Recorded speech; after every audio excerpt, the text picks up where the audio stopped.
akarnya sudah tumbuh namun tiba-tiba mengalami pembusukan karena sering saya lakukan penyiraman sehingga mengakibatkan pembusukan seperti ini. Jadi saya sarankan buat para sahabat, inilah faktor utama juga dalam kita melakukan persemaian stek atau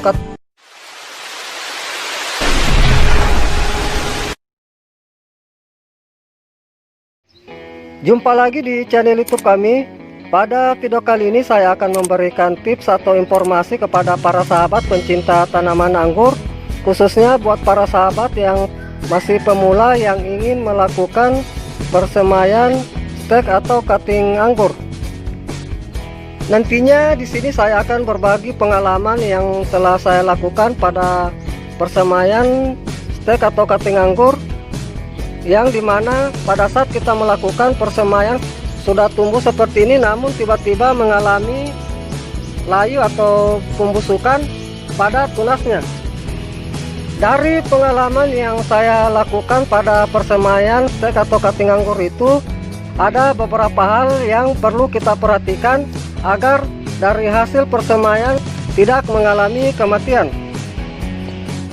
Awalnya juga waktu saya belajar melakukan persemaian stek atau cutting anggur itu, saya juga sering mengalami kegagalan, dan karena dari kegagalan itu saya sering melakukan percobaan terus atau melakukan persemaian dengan teknik-teknik yang lain, dan alhamdulillah sekarang saya sudah menemukan cara yang terbaik dalam kita melakukan persemaian stek atau cutting anggur itu tidak mengalami kematian.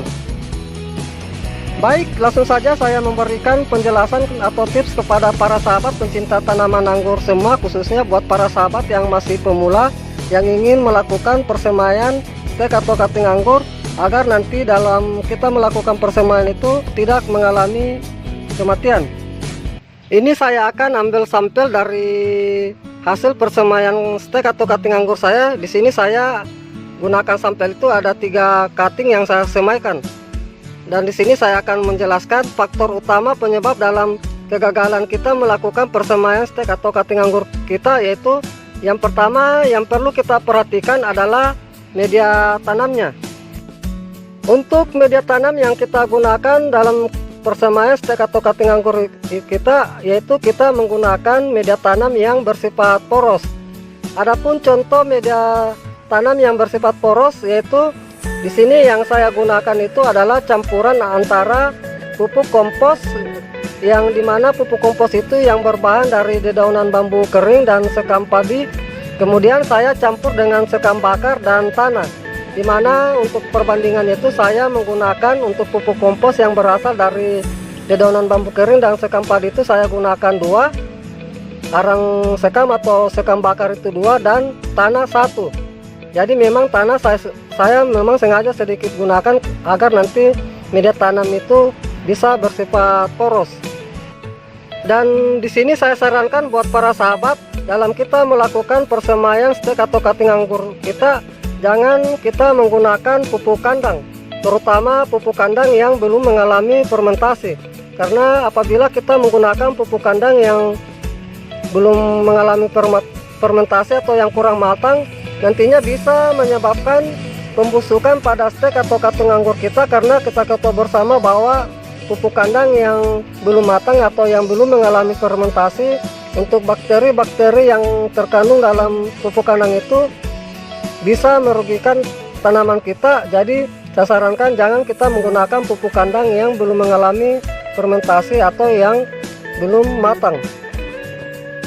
Kemudian yang kedua, penyebab utama dalam kita melakukan persemaian stek atau cutting anggur kita tiba-tiba mengalami kematian atau kegagalan seperti yang saya perlihatkan ini, yaitu kelembapan media tanamnya. Di dalam kita melakukan persemaian stek atau cutting anggur itu, yang utama juga kita perlu perhatikan adalah kelembapan media tanamnya.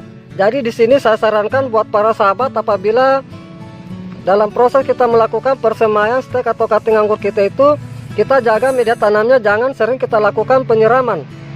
Jadi di sini saya sarankan untuk media tanamnya itu kita jaga kelembapannya, tidak sering mengalami pembasahan, cukup lembab saja.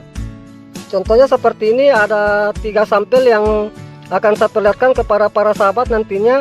Karena ini media tanamnya sering saya lakukan penyiraman, atau sering media tanamnya sering basah, sehingga dari tunas yang sudah tumbuh pada stek atau cutting anggur saya ini mengalami kematian atau pembusukan seperti ini. Ini contohnya, ini sudah mengalami kelayuan seperti ini.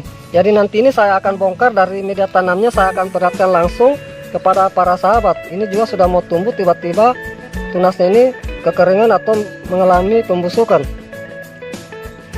Baik para sahabat, ini saya akan langsung perlihatkan dari hasil persemaian stek atau cutting anggur saya yang mengalami kegagalan atau pembusukan seperti ini. Saya akan perlihatkan secara langsung dari hasil persemaian saya apa kira-kira penyebabnya ini.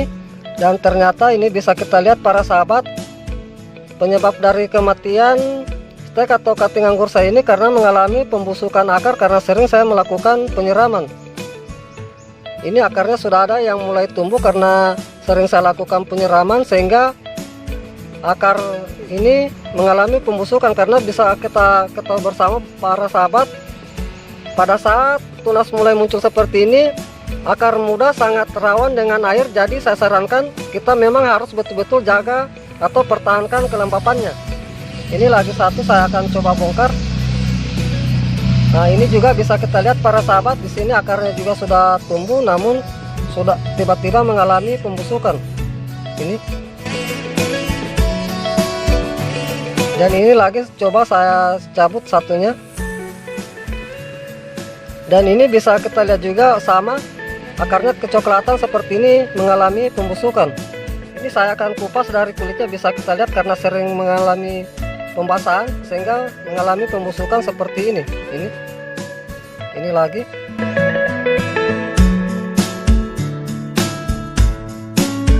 Sama juga ini. Akarnya sudah tumbuh namun tiba-tiba mengalami pembusukan karena sering saya lakukan penyiraman sehingga mengakibatkan pembusukan seperti ini. Jadi saya sarankan buat para sahabat, inilah faktor utama juga dalam kita melakukan persemaian stek atau cutting anggur itu mengalami kegagalan seperti ini, tiba-tiba layu seperti ini. Kemudian yang ketiga, di dalam kita melakukan persemaian, sebaiknya persemaian stek atau cutting anggur kita itu kita simpan di tempat yang teduh yang memiliki atap. Jadi walaupun kita simpan di tempat teduh yang tidak memiliki atap, nantinya apabila turun hujan tetap juga nanti dari persemaian stek atau cutting anggur kita, media tanamnya akan mengalami pembasahan, sehingga nanti bisa menyebabkan juga hasil dari persemaian stek atau cutting anggur kita mengalami kegagalan.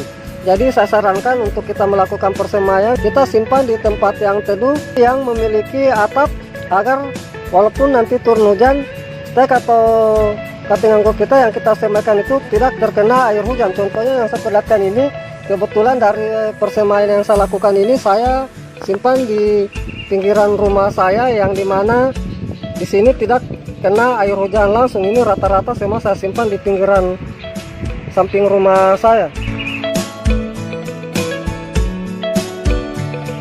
Baik para sahabat pencinta tanaman anggur semua, itulah 3 penyebab utama kegagalan kita dalam melakukan persemaian stek atau cutting anggur kita.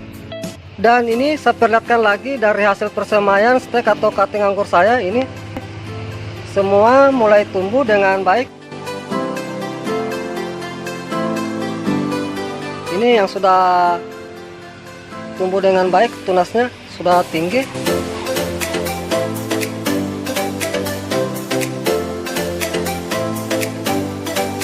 Dan ini lagi saya perlihatkan para sahabat hasil persemaian stek atau cutting anggur saya.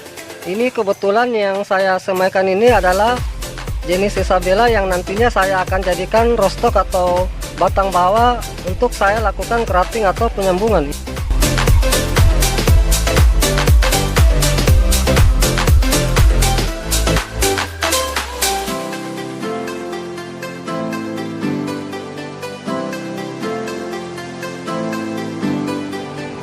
Baik para sahabat pencinta tanaman anggur semua, demikianlah apa yang sudah saya berikan penjelasan atau pengalaman saya tentang penyebab utama kegagalan kita dalam melakukan persemaian stek atau cutting anggur.